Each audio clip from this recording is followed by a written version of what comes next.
Capital of India is Delhi, commercial capital is Bombay, but all the tweets are about Bangalore. The weather was the number one reason that I fell in love with. You remember the city of that era? I came to Bangalore first in 99. So that time Vidhana Sauda was not fenced at all. Wow. No offense. My God. There are apartments near my place where I stay which feel like Delhi the minute you enter. Yeah, I went to Bokaro, Bihar. I didn't know even a single word of Hindi. And after 1 year, I was singing all Hindi songs. Not only Hindi movies, I have started singing Bhojpuri movies. Imagine. Koramangala near St. John's Junction, there used to be a tree in the middle of the road. But the day they removed the tree, I thought this city will change beyond imagination.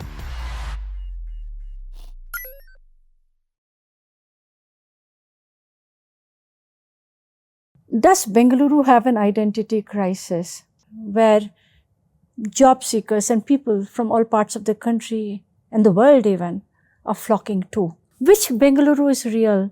The one that social media kind of projects, or the one that you experience here? That's exactly what we are going to dive into with two very compelling guests. We've got Karthik Srinivasan, who's a brand and communication expert who works with individuals, CEOs, corporates, helping them carve out their brand identity, and also who is a very, very keen user of social media platform. Joining Karthik as co-guest is Manivannan P, a senior IAS officer, Commissioner, Bangalore Development Authority. But what is more interesting for me is you both have a parasocial relationship, isn't it? So Very true. you guys don't know each other in real life, and only thing that has connected you is your Twitter Exchanges, and what you kind of verbalize it. So probably I'm going to ask you, Karthik, please introduce Mani to us. So he's probably the only IAS bureaucrat that I follow on Twitter, and what I really liked was he's very vocal about his point of view, but without crossing any line. So he has a point of view and he says it. And the more interesting thing is not his tweets, but the conversations that he enters and the replies that he gives. Obviously, because he's in the bureaucracy, he can't say much. He had to be very guarded in what he says. So the replies that justifies his efforts are more interesting than the actual tweet itself. That's what really attracted me to him then. Mani, you please introduce. What do you know about Karthik? This is 2011, I think, 11 or 12. I was working as MD of Bescom, Bangalore Electricity Supply Company. So we started to explain people that why there are power cuts, etc., etc. And I remember him asking some questions. So then I think he wrote about it, saying that social media, public platforms, not the WhatsApp type, can be used innovatively like this. So then I thanked him. Then afterwards, I think we met once. After that, I started following him actually. Then I found him to be vocal, courageous. So citizens, whoever is courageous, I follow them actually. Because courage in our country is a little scarce commodity. You know, social media is so much performative. How does social media serve that purpose for you? So I look at it as a place to voice my opinions, unlike any other platform that is available, because this gives you scale and reach. And strangers self-select themselves as to who they want to follow based on the consistency of the voice, consistency of the narratives they talk about. I always use a concept of something called anchor audience. When you say something online, would your anchor audience feel a variance between you, the individual they know in real life, versus you who's saying something in the offline world? So you might ask, what is this anchor audience? For me, my anchor audience is my wife and my daughter and my son and my parents. They are my anchor audience.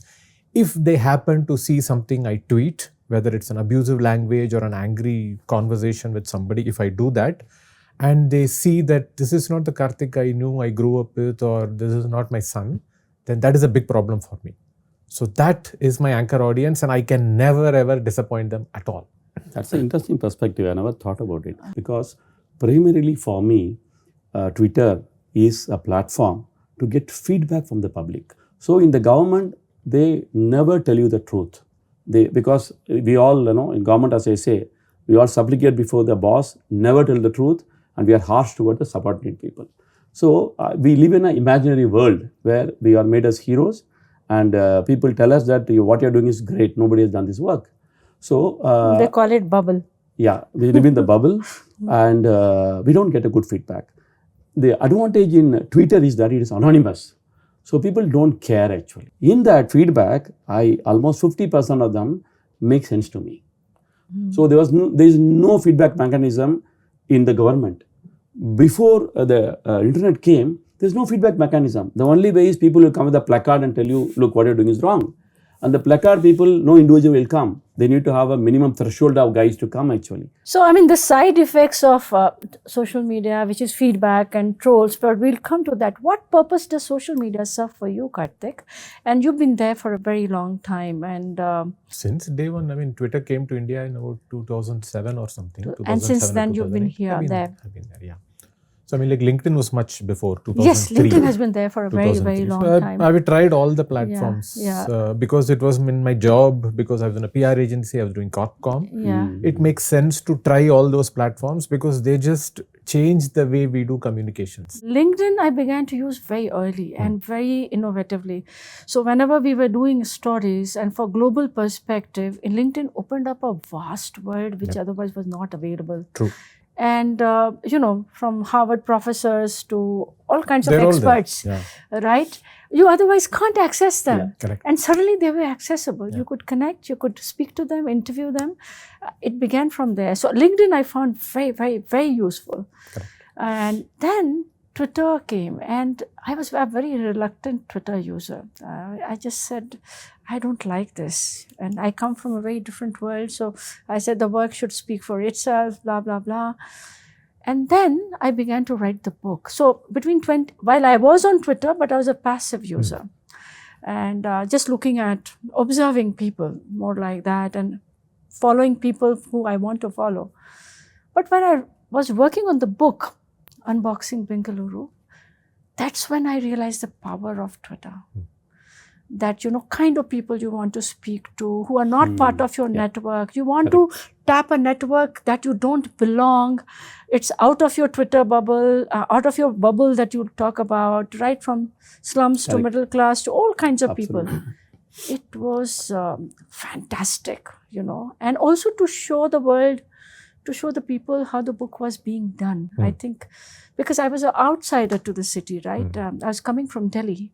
I've lived in Delhi. So, to be able to show that, there's hard work going in. It's not somebody parachuting into Bangalore and kind of writing the book. Those two experiences really changed my view about the social media and Twitter. But for you, you've been there for a long time. What do you use social media for, and how has your relationship changed over the years? I see social media as a virtual town square, which is what Twitter is supposed to be, virtual town square. Because it's very difficult to go to actual town squares in cities like Bangalore because traffic is bad, weather is deteriorating. Go ahead. We learn a lot. I mean, many of the things, for example, my fitness routine, lot of thing has been inspired by what I read in Twitter. Apart from getting feedback, I get to learn a lot of things also. Lot of information about what's happening around the world, good books to read. I'm not able to exactly remember, but I know that I've learned a lot from following me. I will not leave Twitter because I'm learning actually. It's feedback and learning actually. And sometimes posting, but these two are very important. Instagram, I don't go because I'm not comfortable with video and photograph. You will never see me sharing any photo or Twitter. Very, very rarely I share something actually. It's required. I'm very particular about taking the time of others. If somebody is coming and reading what I'm writing, you should make sense to them actually. So I'm very conscious about not wasting others' time, not wasting my time also. So even my files I see walking. So they put it on the WhatsApp. I can keep reading and I keep walking. And I put the earphones and keep dictating the notes actually. So being a bureaucrat, what kind of other pressures? Like Karthik doesn't have that pressure, right? I actually can't speak my mind. You can't. You don't speak your mind. Should not. No, I don't tell a lie.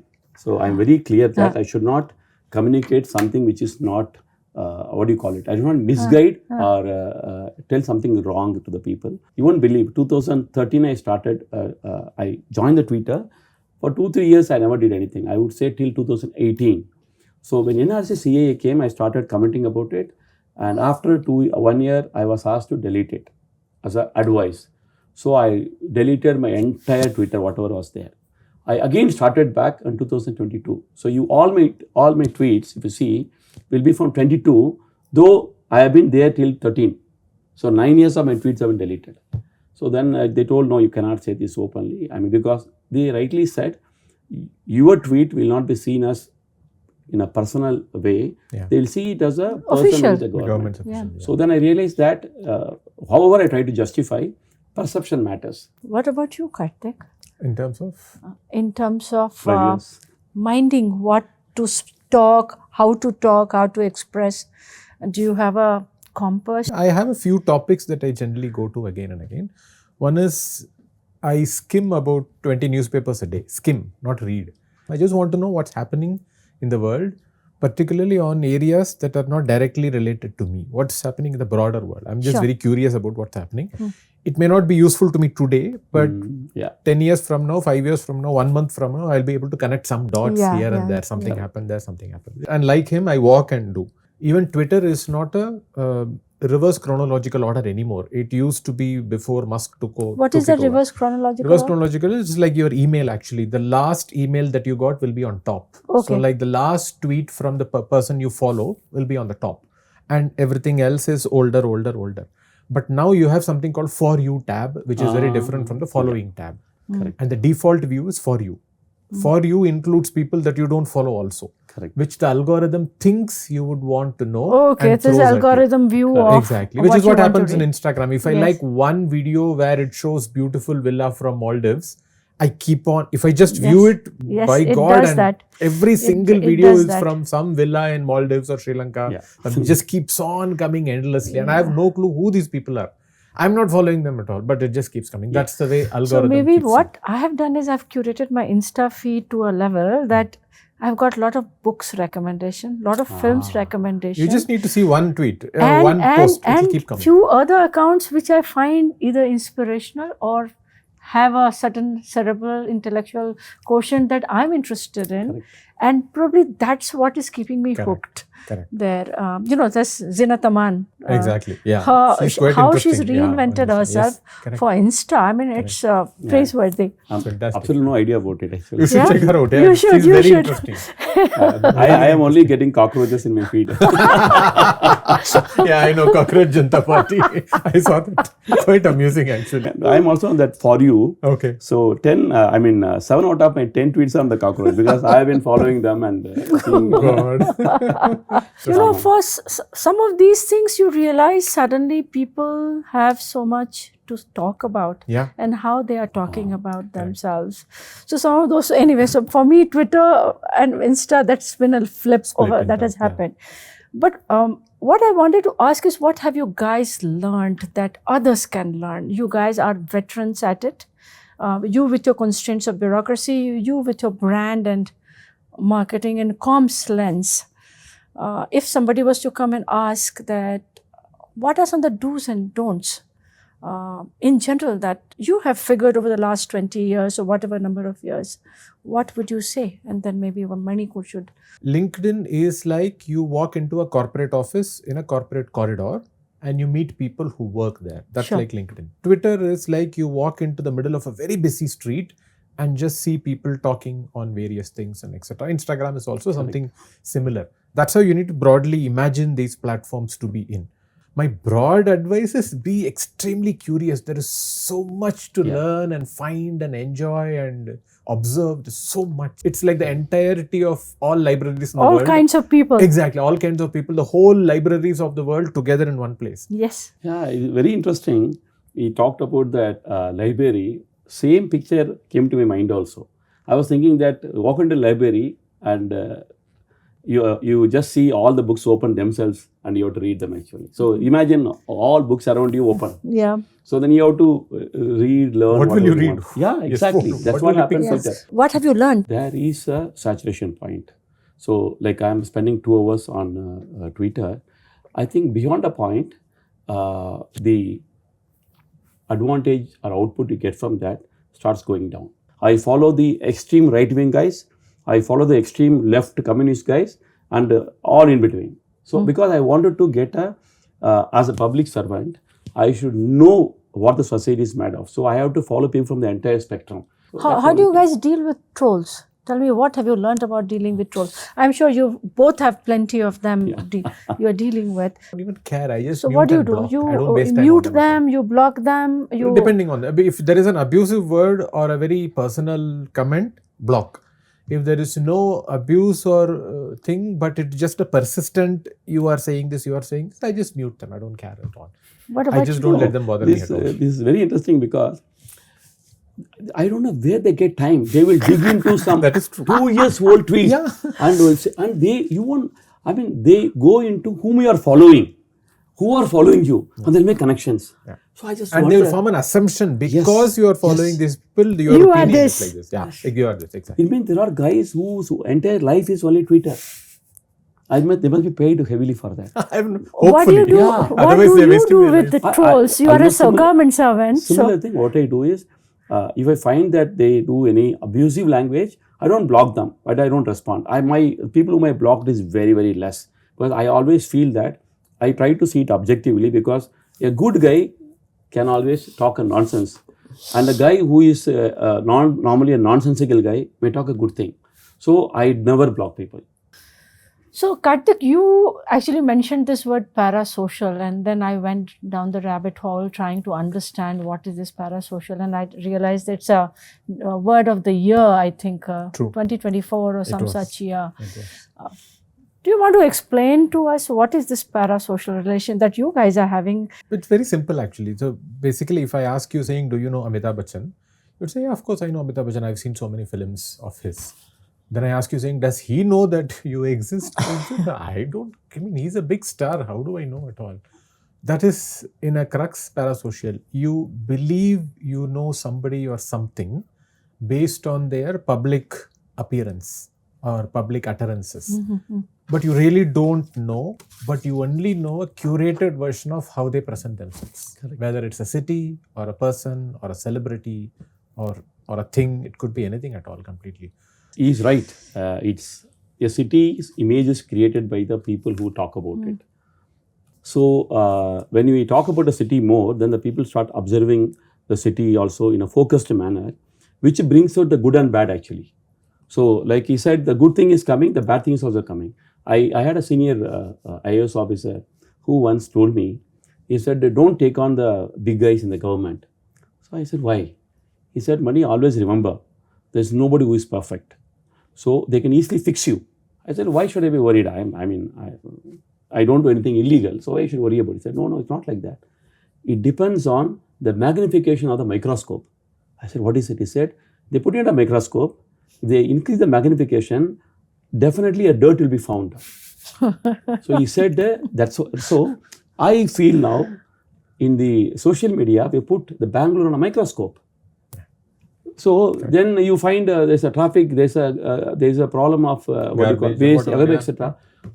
Believe me, every city I go has garbage, has traffic. But it is not being talked about because it is never put on the focus. Bangalore is on the international map, so everybody is interested, focusing and seeing what is happening. Yeah. Oh, we see some garbage, immediately photograph and put it there actually. What is so unique about Bengaluru that you think this is getting magnified, the microscope? Here. I have a reply, but let me first say. You go ahead. No, I don't want to bias your answer. You say it, then I'll tell you. So, I mean, it's nothing actually. Most cities have this problem, but we had everything going for us actually, because I've been here since 2000 actually. 2000. Where do you come from? I'm from Coimbatore, but I came from Delhi. So I wanted to be closer to my parents, and parents are in Coimbatore. So I thought this will be a nice median point. If not, go to Chennai, because I can't stand Chennai's weather. I love the city, but the weather is incorrigible, and in summer it's even worse. So I thought Bangalore should be a nice in-between median, because it's just 6 hours from Coimbatore and it's a great road to drive and everything is perfectly fine. I did not move in because of the hype. I had come here as a school kid in the school trips and etc. and I've seen the weather. It was really dreamy. It was like in the 80s dream songs. The weather was that beautiful. It was that green. That's the only memory I had when I thought I will move in here. But things, obviously, because the more people come in, the city can't take everybody. It's a city which has a geographic boundary, and there is a there is a number of people it can support, Yeah. we have just gone beyond, like most cities actually. So can I interrupt? And you talked about your memory of Bengaluru in 2000, early 2000 when you came. What about you, Mani? When did you come here? 99 I came to So Bangalore. around the same time. Same time. Yeah. So that time Vidhana Sauda was not fenced at all. Wow. No fence. My God. And what a lovely image I have about Vidhana Sauda. Myself and my batchmate Ritvik Pandey, we used to walk. We were staying in the IAS guest house in Infantry Road. So we used to go and have morning idli in Nisarga. So idli dosa. Excellent place. Yeah. And from there we used to walk to Vidhana Sauda. Nothing, no security, nobody. We can just walk down actually. And we just loved it. And even High Court, no fencing. I've seen that.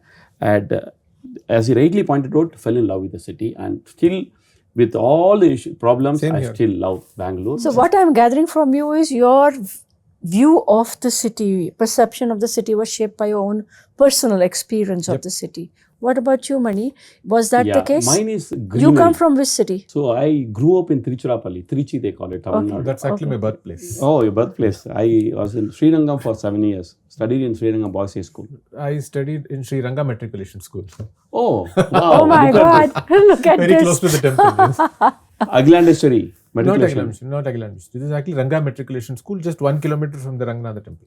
Same Boys High School. Boys High School. Both yes. are just opposite each other actually. Okay. So Look I at used to this live in a place called 2A, like Rajaji Street. So I Live in Rajaji I studied from 6th to 12th in Srirangam. Okay. Boys High School. And you had a view of Bangalore from there? Absolutely not. Absolutely not. I never even imagined I'll go and settle down in Bangalore. Okay. Very interesting. One of my school friend had his girlfriend in Bangalore. So I used to come, meet her and come back and tell stories about the sense. Such a nice, lovely One city. exotic place. Yeah, exotic place. I never even imagined that I'll end up here actually. Okay. So I came to Karnataka. I saw Bangalore. First which struck me was the greenery. Oh, trees everywhere and I loved it. Trees and shade. So like he said, weather, I somehow didn't hit me. The weather didn't hit me. But what hit me was the greenery. One. Second is the people. Because I found in Tamil Nadu, somehow people are more enterprising. Because they're enterprising, I think they're a little aggressive also. I found the people in Bangalore be very non-aggressive actually. In Chennai, where I was working for 2-3 months, I used to have a bike, my elder brother's bike. When I used to go, even if you make a little wrong turn, they'll scold you in the choices of abuses actually. In Bangalore, when you walk, we just obstruct somebody, they just stop the bike and say, yes, please go. So I found it, wow, people are good here. So greenery and people of Karnataka. I mean, I would say Bangalore because that time I was not exposed to other cities. I loved it because of these two. In fact, my dad used to say, because he also was with me in the initial days when I came to Bangalore, it's a weather that makes people mild or aggressive. Chennai is horrendously hot, so people are irritated. Losing your cool, losing your temper. Here, Delhi. yeah, why bother losing your temper at all? Because it's so cool. Yeah. But of course, even it probably today- won't hold for all the cities in the world. These two cities, it does hold it. So talk about the Bengaluru city that you guys knew in early 2000 to the city you know today. What has changed? The most obvious one is the weather. Weather has dramatically changed, but I won't. It's become hotter and you are losing your temper more. Not at all. frequently. It just got hotter, of course, unfortunately. But I have not lost my temper, thankfully. But people also, they still relatively mild. They are not as aggressive as many other cities Yeah. that I've seen.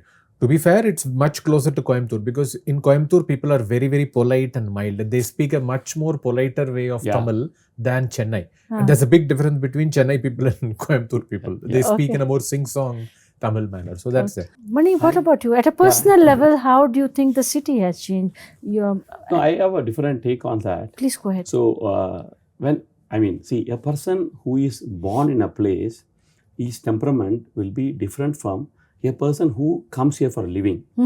I would say that people who come for a living, I don't know whether we can put it in numbers, but if you talk about their calm or how do you call it, nature will be much more peaceful and calm because you just are born in the city. I mean, it's not that you went to the city. So they don't have any aggressiveness or restlessness in them.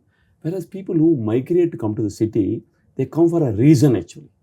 You are not in Bangalore because you are born. No, you have a reason to come here. Yeah. So they are in a little restlessness. So more and more people the city has who have migrated into, then they add to the restlessness of the city. I mean, my personal view.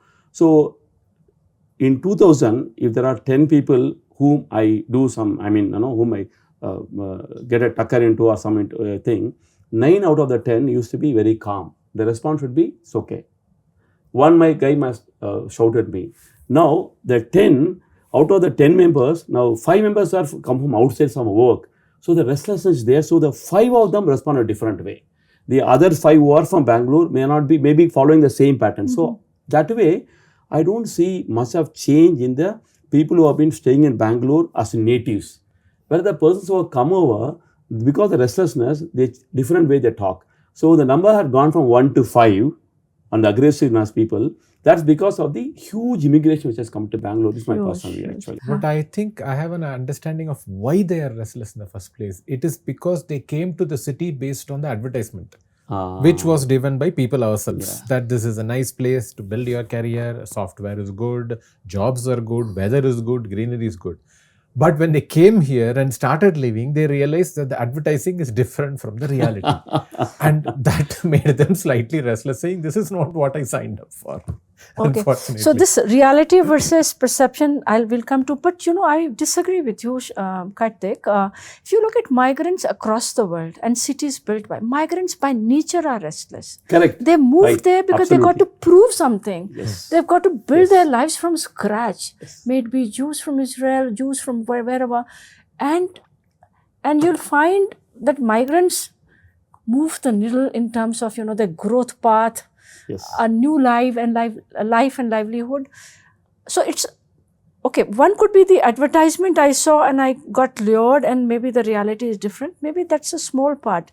But I think bigger part, what I agree with Mani is that it's the migrant mindset. Yes. Actually, I'll give an example. When I go to Chennai, I mean, whether I'm in my own, my mother's place or in my friend's place also, you won't believe, I can just put a pillow on the ground, I can sleep. I am not talking about my own home. Anywhere in Tamil Nadu, not just in Chennai, I can just sleep like a log, which I don't get in Bangalore. So there's something more deep. The vibe, the energy of the city. No, not the city. The restlessness is actually inside very deeply. When I go to some other city like Delhi or something which I'm not known much, my sleep hours come down. And I'm not now comfortable. So this is, I think, is wired inside us that you are very comfortable in your own cultural milieu, whatever it may be. Like, when I sit in the auto rickshaw, I know Kannada well, Tamil well, because, but Tamil speaking in Chennai, the way I sit in auto will be totally different, more relaxed, more, and I feel that, this is my world, nothing can go wrong. Yeah. So I will never get irritated actually. One of my friends in Tumkur, very close friend, I asked him, why you are not moving to Bangalore for a job? He said, no, why I should move to Bangalore? I'm comfortable in Tumkur. So this comfort level in your own city defines how you respond. Actually. Absolutely. Talk about the advertisement that you spoke about and the city that gets advertised in the social media world, and then we get lured. What do we see when we look at the city in the social media? What are you gathering?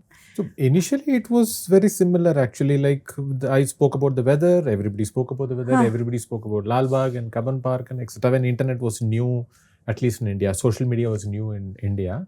At the time, Bangalore was still good. Even in 2007, 2008, I remember this is a clear inflection point. It was in Koramangala near St. John's Junction. There used to be a tree in the middle of the road. It used to be there till about 2006 or 7, I remember. Middle of the road, just outside St. John Junction. Now, of course, it's unimaginably different. But the day they removed the tree and then put a road again, because we all used to go like this and all in our bikes. But the day removed the tree, I thought this city will change beyond imagination, and it has changed beyond Tell imagination. me 3-4 things, ways in which the city has changed. So in real and in advertisement that you spoke about, which is the virtual megaphone that in advertisement it has changed quite dramatically, because the things that people focus on are very, very superfluous. We focus more on the microbreweries there, which is very good actually, because I don't think there are so many microbreweries in one place. And the in any other sprawling city. one, they are Exactly, just massive. sprawling. Yeah, Yeah. you can just spend an entire half day there, Yeah. and then you don't know where time has gone. So they are all very well done, very beautiful. But that's just one facet of a city. Pune has microbreweries, Gurgaon has microbreweries, Bombay also has some. But they are not as sprawling and as different and vibrant as the ones here. Here, one road has, just one Sarjapur road has 10 microbreweries. Yeah. You can just hop from one to another and another. And they make some of the best food and beer, whatever it is. They Got make it. all very, very well, very nicely they do. That has become a focus. And other things is smaller eating joints, tindi places and etc. That has become a big focus, which has always been there in Bangalore. It's not a big deal at all. That people hype it up. So the things that we hype earlier are gone completely. Weather, not worth hyping.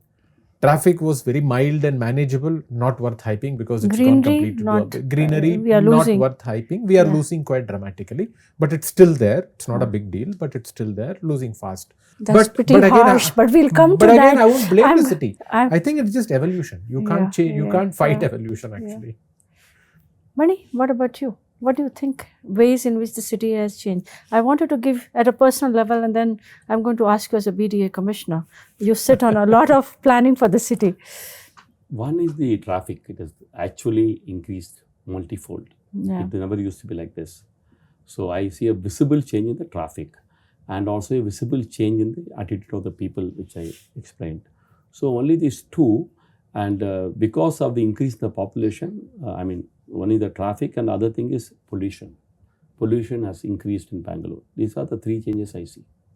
Just to your point, what you were saying, the city has lost everything. I think I still find people in the city very, very different. I think if there is something I want to say makes Bengaluru special, different, it's the people here.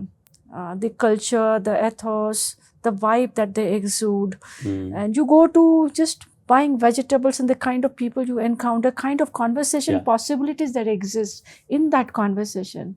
I don't think I have at least encountered in any other city. I wouldn't agree at all. I wouldn't agree actually, because there are many cities with very nice people that you can talk to while doing vegetable. For instance, I'd gone to Udupi. I had actually been to Udupi quite often because my son was actually studying in Manipal and I'd gone to Udupi.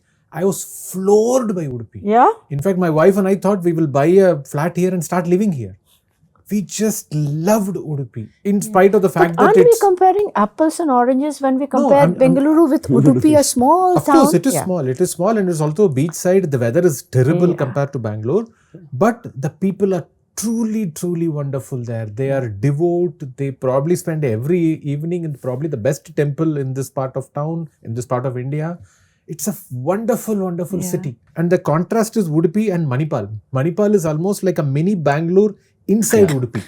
Ultra modern. Yeah. The average age is about 22 and 23 only in Manipal. Udupi is ultra conservative and the average age is about 60 and 70. And they just coexist like nothing else. Mani, I wanted to ask you as a Bangalore Development Authority, the commissioner, right? How do you see the city? How do you see the mess in the city? And I know there are things you can't talk, there are things you can talk. And let's talk about things that you can talk. Before that, I'll take a minute to explain a surprise about Karthi and me, because we have been living life parallelly, but so much similarities. I was in charge for Udupi district for 1 year secretary. And the same thought came to my mind when I went to the Manipal campus. And outside, I had in fact been to all the temples. 1 year I was in charge for Udupi. I made some 10, 15 trips there. Whatever you said, the same thing has come to my mind. That Manipal campus is like a Bangalore just implanted there. Yeah. And the people are very conservative but very nice. Same thing. So, Srirangam, Bangalore, Udupi, I don't know what else is going to come actually. So, coming back to Bangalore, it's a very interesting question you asked.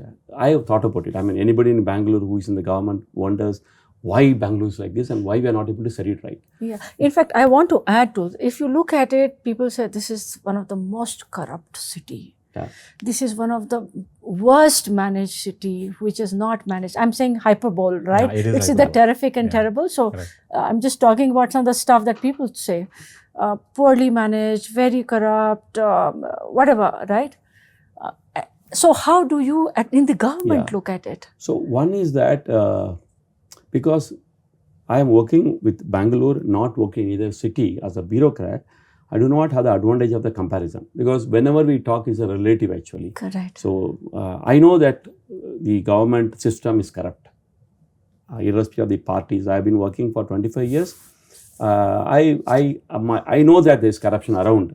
Only thing is, legally you can only stop corruption personally only if you get evidence. So in corruption, it's very difficult to get evidence actually. You can perceive corruption, but you cannot see corruption. Like you can also, you tell me where you see corruption, unless you're a part of it, you give the money or take the money, you can't see corruption. So it's a perception. It's a so you perceive it. You know that this is happening only because of corruption, but you can't see it actually. You can't see or hear about it. So you go through the files, you know, oh my God, this happened because somebody has taken some benefit out of it.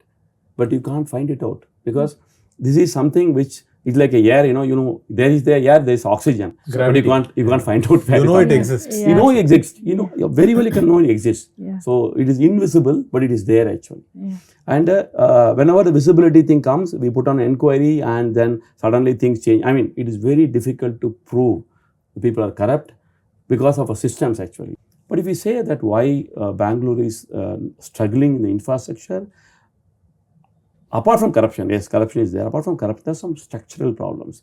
The thing is that every other city in India, they grew on a little more, balanced trajectory, whereas this is like for Bangalore, it is 20% GDP growth. Overnight, yeah. Overnight, it's 20%. Very short span. I mean, the slope is so high, we actually required the government machinery to sprint to catch up with the issues and set it right.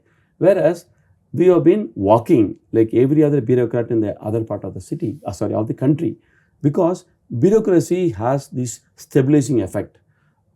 Basically, bureaucracy stays only for maintaining status quo. We do not do anything where there's a risk, because there's no risk absorption mechanism in the government. It's like we are trustees. So what do you want a trust to do? If you see all the trusts across the globe, in fact, not just only in India, trusts actually hold a property of somebody else in good faith. They don't invest it actually. Similar way, government holds the property of the public in good faith, and the government doesn't invest it to get returns back.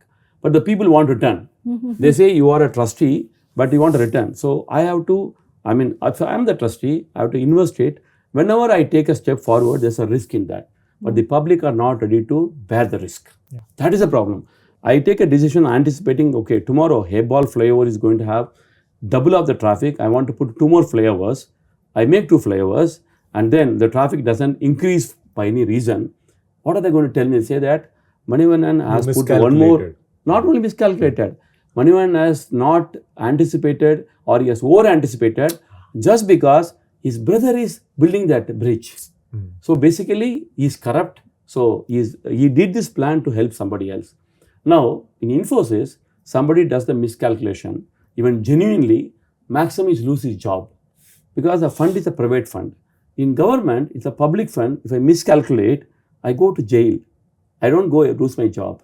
I will be in Parapanagarara. So that is why all the government officers, we do not take decisions. The OR or whatever ring road is in a traffic mess. Yeah. Have you seen any police officer being hauled up? No. Any IAS officer being hauled up? No. Then why will you take a decision? I don't take a decision. All my goal is retire peacefully. Status quo, retire peacefully. And whenever somebody says, I will write it on the file and I put it before the boss. You take a decision, I'll implement. Is that the reason behind the mess that the city is in? Absolutely. That is the only, or I will say the primary reason is that you tomorrow come and tell, look, you have to put a flyover. So I will write in the file that we need a flyover, but we need to have a study first. I cannot put a flyover just because Karthik says. So I will say, please form a committee. So the process is so long, it is not designed to take up 20% GDP growth. It is designed to take 5% growth. We have a single law, we don't have different law actually. So under single law is able to manage 5 to 6% GDP growth. When it becomes 20%, the law doesn't allow me actually. I am in the pan-India net. The net doesn't allow me to escape. I think it's only half the problem. The rest Please of the problem is I think we have more fans than citizens. There are more people who come by the glamorous advertisements of people like us who talk about weather and everything, and they come in and then they become fans of the city when they come in. But you can afford to live in a very comfortable bubble of your own, away from the problems of the city. Of course, traffic is a problem you can't avoid at all. If you're working from home, you can avoid that also. Yeah. And you can be inside your bubble. For instance, there are a couple of apartments near my place on our area where you would actually feel like you're in Delhi. Everybody is from Delhi and it will look like a mini Delhi inside the apartment itself. Absolutely, you're right. And you would think you are having the best of everything. You are having the best of Bangalore with the Delhi culture that you want inside your apartment. That's about it, as good as that. So you can actually live in a bubble for the longest time in a day and not let the real Bangalore affect you. Yeah, and you have Zomato and all those things. Exactly. So you don't come out of the road, you don't get affected by the real Bangalore at all. So I think we have more fans of the city who came in because they liked the city or found opportunity in the city or weather or whatever it is, who have not converted themselves into citizens of the city with their own accountability. Yeah. I have two more things to add on migration. So Chinmay Tumbe, who's done a lot of research work on migration in the country, and it's there in the book as well, the book that I wrote. Bengaluru is only perhaps the first Indian city witnessing urban to urban migration. Right? In India, a lot of migration is rural to urban, correct. right? And that is the mainstay of migration across the country. But this city is unique because there's a lot of urban to urban migration and substantial. Like in the US, you see Silicon Valley. So people are coming not just from the hinterland villages, etc. But they're coming from Bombay, Delhi, Hyderabad, etc. And also global. They're coming from that. This urban to urban migration has a very distinct and different flavors than rural to urban migration. And we may not have the time to go into it, and that shapes the city. You know, this urban to urban migration, these people are globally job hopping, footloose in some way, have high capacity to spend, they move with their families, and they carry their own little bubble with them, right? When you are rural to urban, you are more in subsistence mode, right? Trying to start at the bottom, go up. It's a very different mindset. Normally, they don't even move with their families. So that's one part. And second part on migration is that, remember, in Delhi and Mumbai, and I've lived in Delhi for 35 years, the migration has been happening for decades and centuries, because it's the capital. And it has gotten time to assimilate and form a kind of core as a culture that is kind of shaping everything. Cosmopolitan culture. This city, 20, 30 years, that's it. It has had more time to assimilate people. I think it's going to take some time to evolve into something that you say it's core Bengaluru culture that it is. And for now, it is cosmopolitan, liberal, all that, and 104 languages, 106 languages. Mani, I want to ask you, you put these signboards across. This is public office, question fearlessly. Somebody sent it to me, huh? So there are these signboards he's put up. You've put up, right? Yes. What are you doing at BDA to change some of this perception, reality, some sort of root cause? Go ahead. This question fearlessly actually comes from the earlier discussion on how to make people question the government. Open up. To make the government accountable. First step is that they should know what you're doing actually. So government has been very secretive all the time. So there's a need for transparency. So people don't know how government functions. So the first step is to put a light in the room for the people to see how we function. Without knowing how the cricket is being played, can I go and comment about it? How the whole thing is coming in the TV, I can comment about how cricket is being played. Imagine the transistor days where you used to take the score in the transistor. You would have seen people never comment about how the players are. Think about it. Because you need to keep on listening. You have to listen, not only listen, you actually don't know how it's being played. He has hit a 4 or 6, he has got out, he has got out. That was your response. Now, Kya yaar? I Live said, commentary. Yeah. Because you were able to see. Yeah. What a stupid shot. Because you know how it is being played actually. Yeah, point. So exactly now, when things are transparent, they'll say, what decision this guy is making? You say, I have to jump in and tell him, do it like this. Like people give commentary about Sachin. Arey yaar, usko right mein karna tha. So the same thing now you can say, Mr. Manivannan would have done it that way. So that is possible now.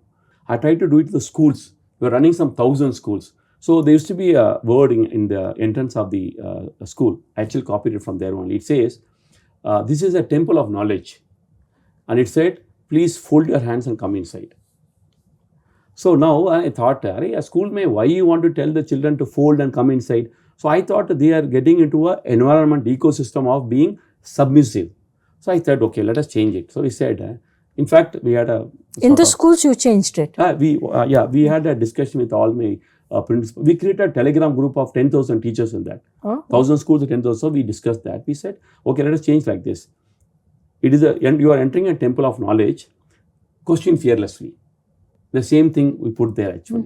But that, what happened that because some of them felt threatened because they thought, oh, you are asking children to question fearlessly. What will happen to the teachers? Actually, the teachers should have encouraged the children to question and use the opportunity to learn more actually. Yeah. Instead, they wanted to shut up that questioning temperament. So they created another thing saying that Manivannan says that temple mein you should not fold your hands. So he took a altogether different spin. And then the right wing joined suddenly. They said it was discussed in assembly for 2 days.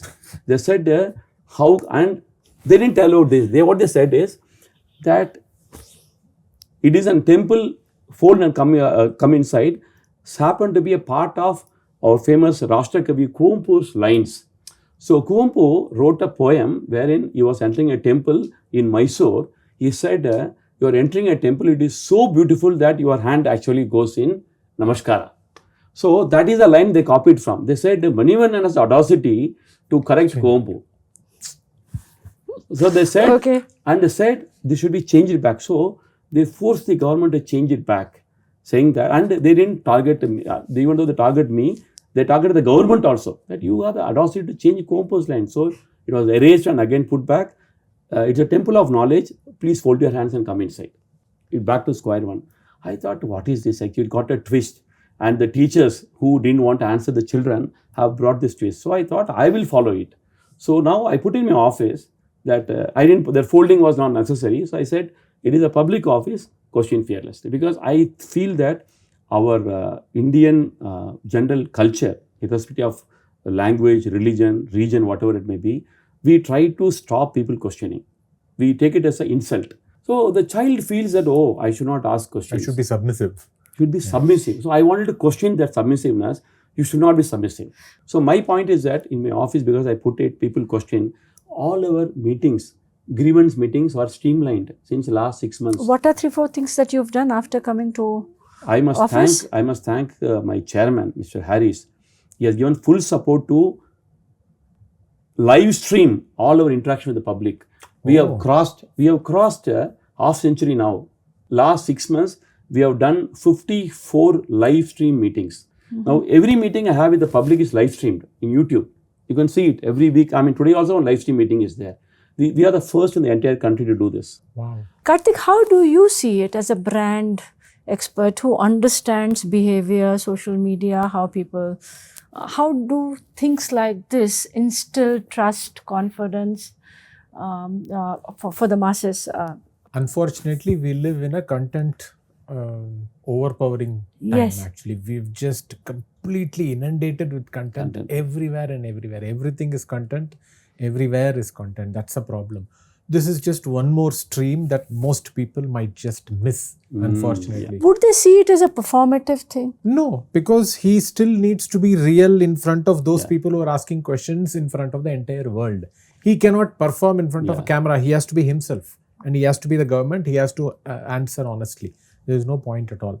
But the problem is we are drowning in content already. This is one more stream of content, and you can afford to miss the stream of content and continue living the way you are in Bangalore.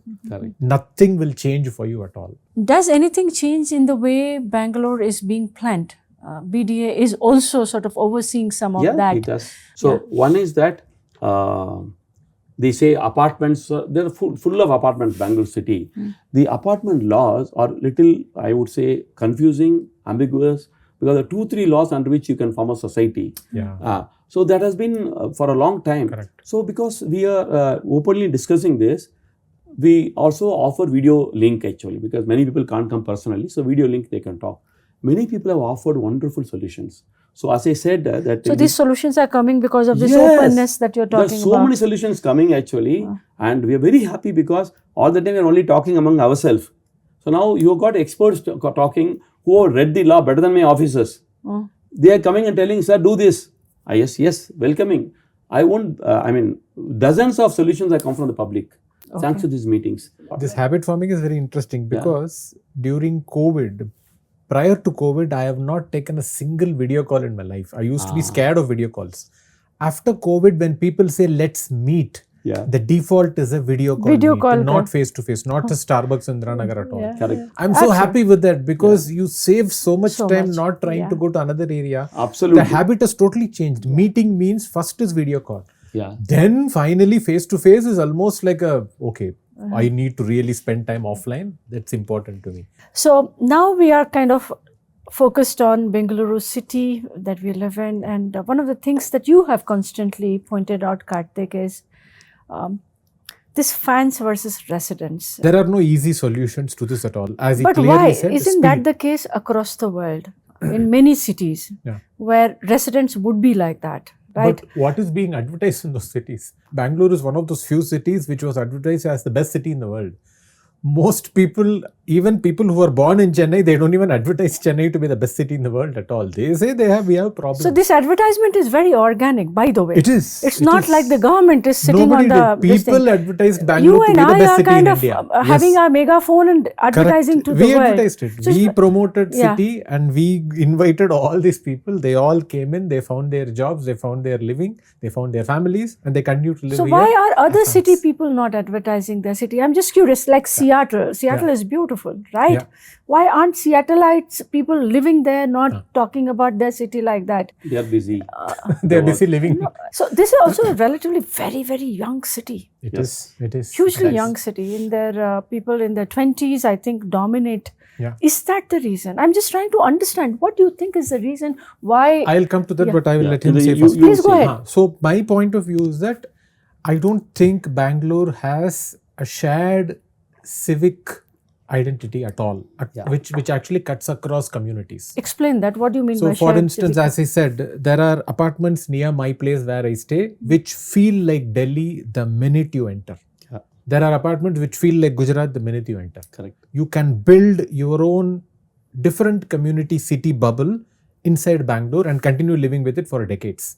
Nothing to stop you at all. It just many cities inside one city, unfortunately. There is no shared civic identity that cuts across all communities here. But that's not the case in Chennai. That's not the case even in Coimbatore. That's not the case in Delhi. That's not the case in Bombay. Is that the case in New York? I have no clue. I have never been Is that there. the case in Singapore, like Silicon Valley? Go ahead. So, I have explanation for what he is saying. Explanation is migration within a particular threshold doesn't create this bubble. Yes. Beyond a threshold, it creates a bubble. Example is Toronto. Brampton is like a Punjab there. It's a mini Punjab because so many of them migrated actually. So, when you migrate beyond a point, you don't feel the necessity to become integrated there. You are so comfortable that your own bubble is there actually. So, the migration is so huge into Bangalore, they all formed the bubbles actually. If you go 20 years back, the migration 1990s and 80s, bubble was not made. People used to, there was a number was less, they used to get integrated actually. Used to speak nice Kannada. But now what has happened, because the huge influx, you form small groups and no need to even learn the local language. I feel shocked when people say that I don't need to learn Kannada when I was in Bangalore.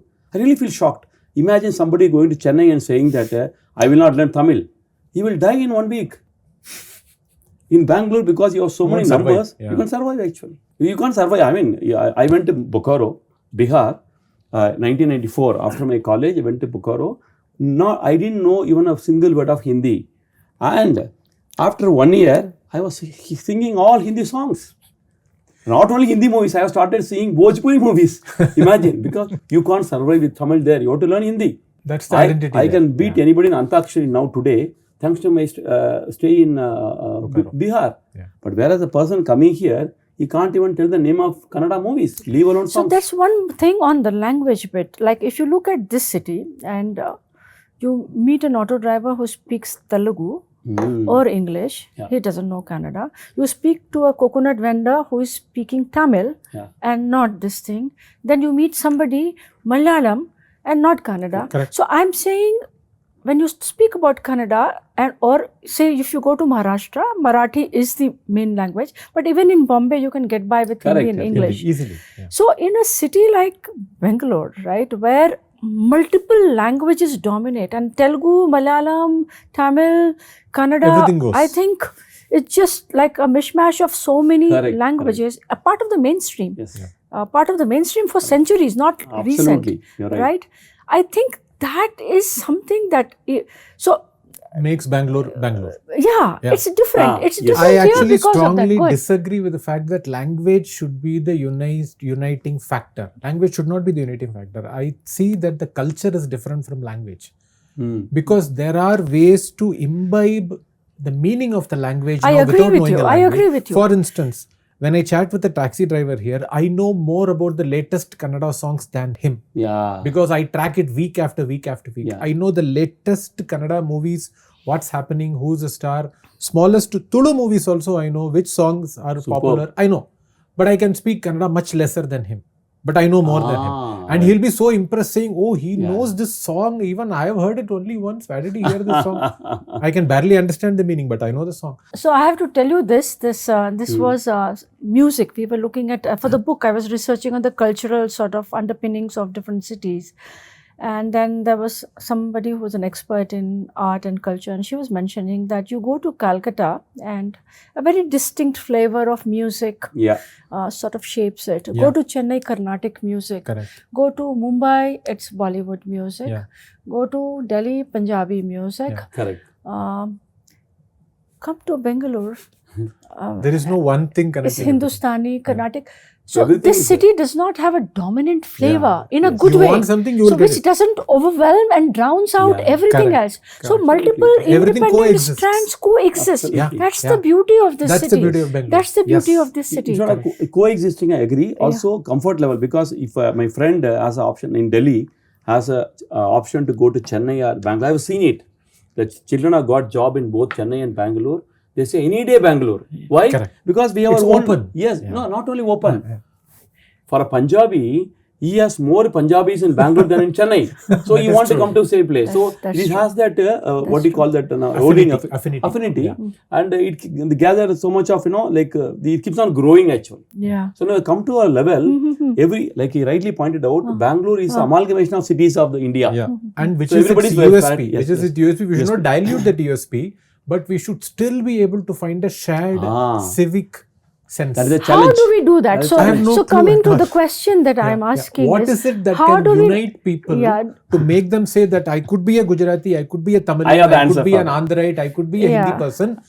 Beyond language, what is it that can connect all of Yeah. us saying that I belong to the city? I have a So ready-made that answer. sense of Please tell me. belonging, so I just want to finish the question. That sense of belonging in the city, how do we convert these fans, the fandom, Into citizens. into citizens, into residents who have a skin in the game, in getting and there are a lot of people in the city who are civil activists, True. right? Who Yeah. are working They for want the to city. make a difference. They want to make a difference. Just that, how do we grow this number to this number, right? Yeah.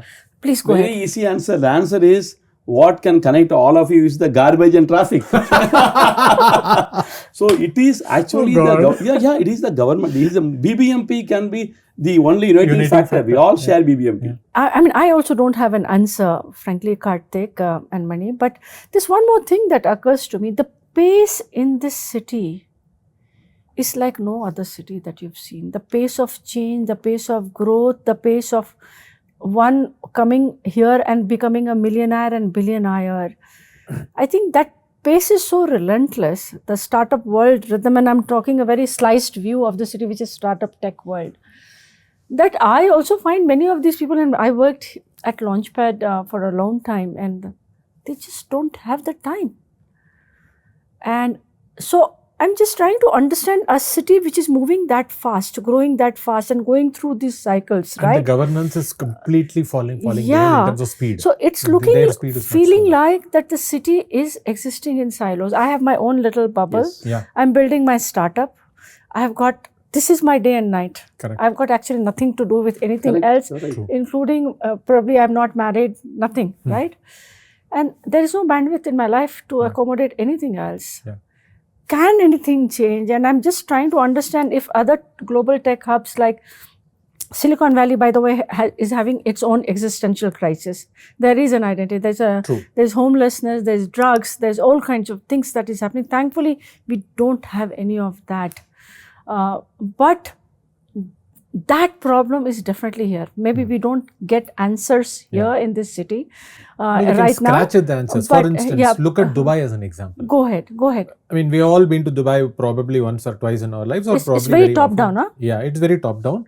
But even Indians who cannot even ever belong to Dubai, because you cannot become a citizen of Dubai. You can only be a resident of Dubai. You can own apartments there, but you can only be a resident. Correct. You can't be a citizen at all. That's only for the Emiratis there. That's the only rule that's there.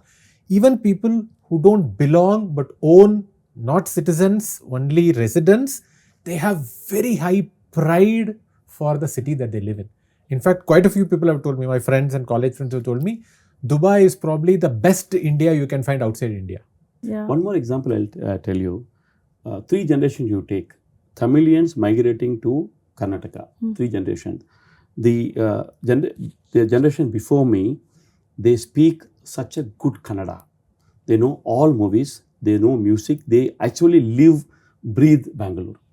You can't find a difference between, for example, the earlier generation and the Kannadiga. If you ask them to sit together and talk, absolutely no difference. My generation, there's a difference. I have not imbibed the entire thing. I have imbibed, say, 60-70%. You can find a difference between 2 persons. My children, they don't talk Kannada at all. Chalk and cheese. Yeah. They're born in Karnataka. They don't talk Kannada. They can understand. Yeah. So, if you see the 3 generations, first one is fully integrated. Second one is half integrated. Third one is no integration at all. Very, very relevant example. I work in the army. The army, the unit is like brothers actually, because Cohesion, you take the bullet for your colleague actually, your brother actually. Why do we do that? You keep thinking about issues. The army unity is there because of the hardship they face.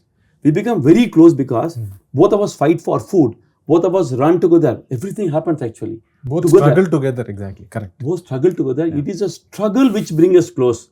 Suppose we are staying in a very comfortable life, 100% will not come closer actually. We stay in a, in a pit, in an ambush, we stay in a pit actually. You stay in the pit for 12 hours.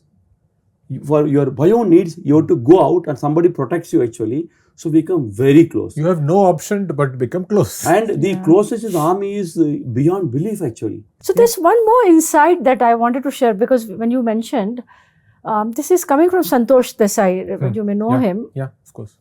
When we were discussing the cities, he said, increasingly virtualization and splintering of our entertainment experiences also changes things. And he explained.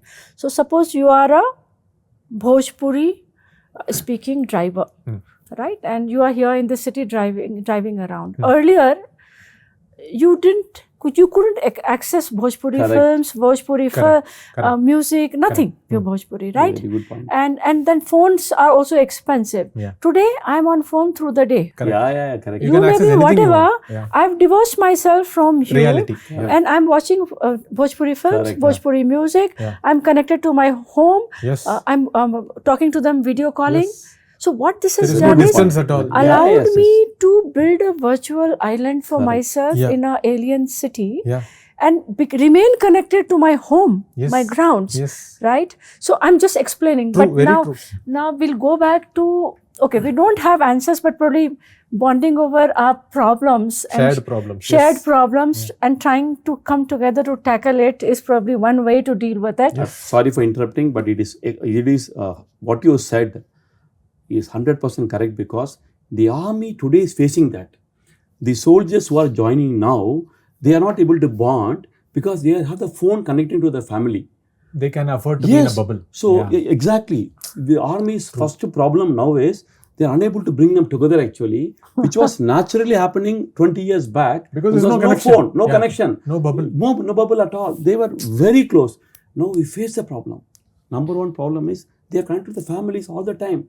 We have to ban the cell phone to the levels. Yeah, we have to tell them no phones will be used actually. Landline only. Landline go only. one place and one phone. When you go on exercise, they say, please keep the phone and go. Otherwise, you guys will not even do the exercise actually. So probably it's part of the virtual world we've all signed up for, right? In a real which world. is splintering our sort of view, our reality, skewing our reality, and also probably creating a bubble that we kind of create for ourselves. True. Now, talking about the brand, right? The city as a brand and what the Bengaluru city exists in reality and exists in the Twitter world, social media world. Is there a huge dissonance, and is there a huge dichotomy between the two, that is the real world and the virtual world? And how do we sort of manage this gulf between the two? I see far less people hyping Bangalore these days. Actually, the reality check has happened. Reality check has happened. In fact, that's not even Bangalore centric. There are far more Indians who are critical about their respective cities than we used to be at least 10-15 years ago. But I think it's an evolution of social media itself. Initial social media on Twitter, if you have been on the early days, we used to post what we had for breakfast. Now, if you post saying I had idli, then half a dozen people will say, how dare you have idli? Why didn't you have dokla? I have no clue. If I actually say I like paneer on Twitter, 20 people will fight with me saying, what is there in paneer to like? You're an idiot. That's what people will literally say. So I think that's an evolution of social media itself, that we become less open to newer experiences, and it's far more productive to criticize, aggressive, be there. That's what's being monetized now on social media, unfortunately. In fact, Twitter pays you to become more aggressive and get more followers that way. So that is there. So we are all more critical about our cities, which includes Bangalore also. There are very few people who are actually discovering what is good about all cities, including Bangalore. For instance, there's a guy that I follow, he lives in Whitefield. He does this thing called Tindi Run. He goes to Ajit Bhaskar. Exactly, Ajit Bhaskar. It's a very delightful handle. And he talks about I can never probably eat all those things. They are so good in oil. But I just see his tweet and I feel very happy that he is promoting all these small outlets for all Tindis. So I have to tell you, in 2021, when I first landed here, he was the first guy I met who came, picked me up and took me to all these Tindi places in Baswangudi and stuff, right? Totally. Okay, go ahead. I can never eat all those stuffs at all. After the healthcare, I can't eat. But I just love the fact that he's cataloging all these small places in Bangalore. I used to go to a temple in Domlur. I can't even dream of going to that place now from Sarjapur Road to Domlur because it takes at least 1.5 hours to reach. I actually go to a temple in Hosur these days because it's much easier for me to access. And the road is also very smooth. And it's, of course, it's a very nice old Chola style temple there. So that's where I actually go there more often. So traffic has actually blocked access to my own city, which didn't happen 15 years ago. If I ask you, what is going to happen? What's happening this weekend in Bangalore? What is the one source that you go to know what's happening in Bangalore? I'm going to plug what we have just built. Yes. We built a platform for communities called hangout.in. Okay.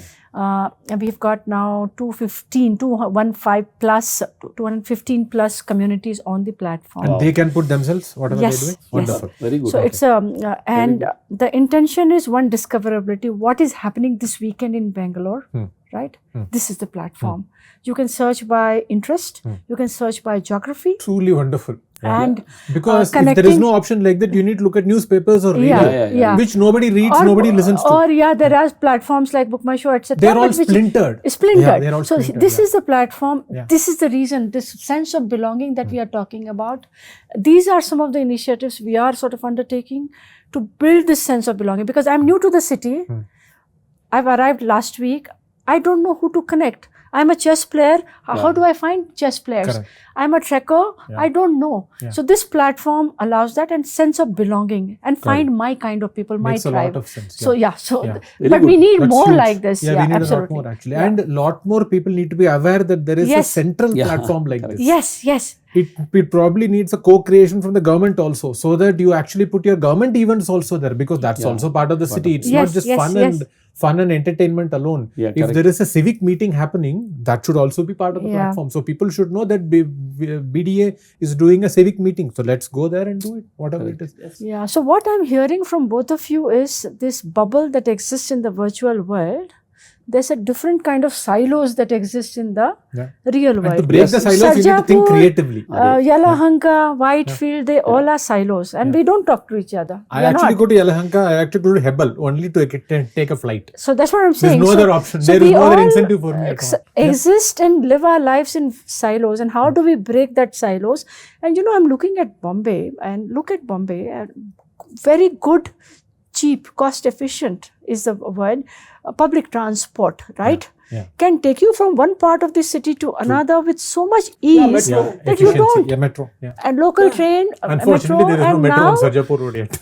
Unfortunately. It's no coming, metro. it's coming. I know, So I it's think coming. public Yeah. transport, I really look which forward can to the connect the city, Yeah. break these silos, Yes. will also break some of the virtual bubbles that Correct. people Very live good in. point. Because we won't Right? Completely be agree. fighting over traffic anymore, Yeah. because there is a Yeah. predictable, Namma metro. affordable metro. Yeah, I am a metro rider for a long time. I have the card, and wherever anybody says I am in JP Nagar, I am this part, first I say metro connectivity there. Correct. So Yeah. that is very, very important. Yeah.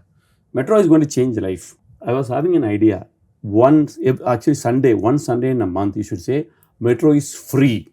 Yeah. When you have free buses, why not Just free walk metro? in and travel anywhere You want. So Yeah. what happens? The guys will travel and they discover new things. Explore. actually. Yeah. So I'm not sure free. You know that metro Yeah, here is the most expensive in the city.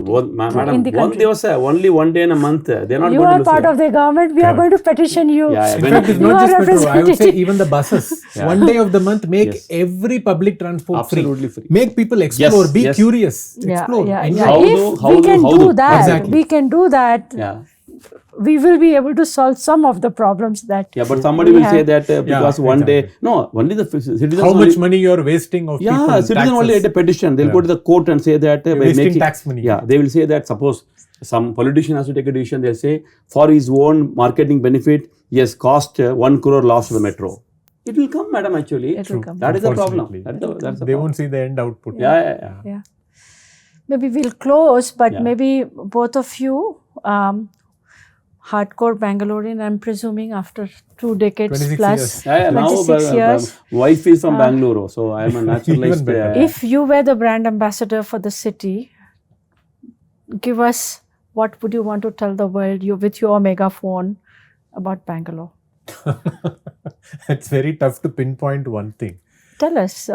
Whatever comes to your mind. Maybe Mani, you want to think about it? So No, I will tell them two things. One is that the city has huge green coverage. All certain Even now, even today, yeah, it has true. number one. And there are so many parks where you can go and just relax. No, you can discover yourself. I will say, come to Bangalore to discover yourself. I've been to almost all the cities in the country. No city you will find discovering yourself like Bangalore, number one. Number two is come and talk to the Bangaloreans actually. I mean the Kannadigas, I'll say. They are so good. They make you so comfortable. People of Karnataka, I am from Tamil Nadu actually and I am working here. And I will still say that Kannadigas have that ability to make people Welcome. more Yeah. welcome, Yeah. more comfortable. In You fact, have I would a tagline for I would the actually city? spin the whole thing completely. please. You will experience all of India in Bangalore. Yeah, yes. It's almost like a mini India in all over, all Absolutely. places. You can be Indian in Bangalore without trying to fit in. Yeah. And you need to understand. Yeah. Can I take a minute on this, what you said? Yes. The Kannada language, what I want to say is that I've been little exposed to that. It is actually wonderful. It is. I want the people to learn this. People have a feeling that Kannadigas are a little conservative type, but not at all. In the 1970s, Kamal Hassan, he acted in a movie, in Kannada movie. You must be knowing that. The director was from Tamil Nadu. The producer Tamil Nadu. hero Tamil Nadu, heroine Tamil Nadu. They made a movie in Kannada. movie. So somebody interviewed Kamal Haasan, asked him, why you have to make in Kannada? You would have made in Tamil. You know what he said? He said the theme of the movie is so Progressive. progressive. We thought You can't do it anywhere else. we can't do anywhere else except in Karnataka. Wow. The amount of literature you have in Kannada. In fact, after retirement, I'm going to learn Kannada. Now also I can read, but not so fluently. I'm going to read books because the richness of the literature of Kannada is amazing, ma'am. Actually, amazing. I mean, I know very good Tamil. I was the vice president of Tamil forum in my college. I have read a lot of Tamil novels, but I find Kannada, I feel it is more than that, at least equally good actually. So much of literature is in Kannada to be experienced actually. I mean, Kuampu's English translation, ma'am, you should read. That itself is mesmerizing. Think about the Putana's original movies, of course. Yeah, and the movies, Exactly. the concept, it is something which when you say that marketing Bangalore, you should include the Kannada culture and literature in that. Yeah. It It's is not marketed well at all. It is life to be lived actually. Yeah. It's So marketed very poorly. Yeah. So I'll give my tagline that, while working on the book, I actually arrived at this is the city of new beginnings. I think this city has reinvented itself over decades and centuries, right from the 19th, 20th century to now. It continues to reinvent itself and remain relevant, a very future looking city from that point of view. So actually that's the tagline we used also in the book, but the city of new beginnings. So thank you so much. Delighted to have had this conversation. Absolutely. Thank you. Thank you so much to both of you. I am very happy I could meet him again. Thanks to you. Thank you. Thank you.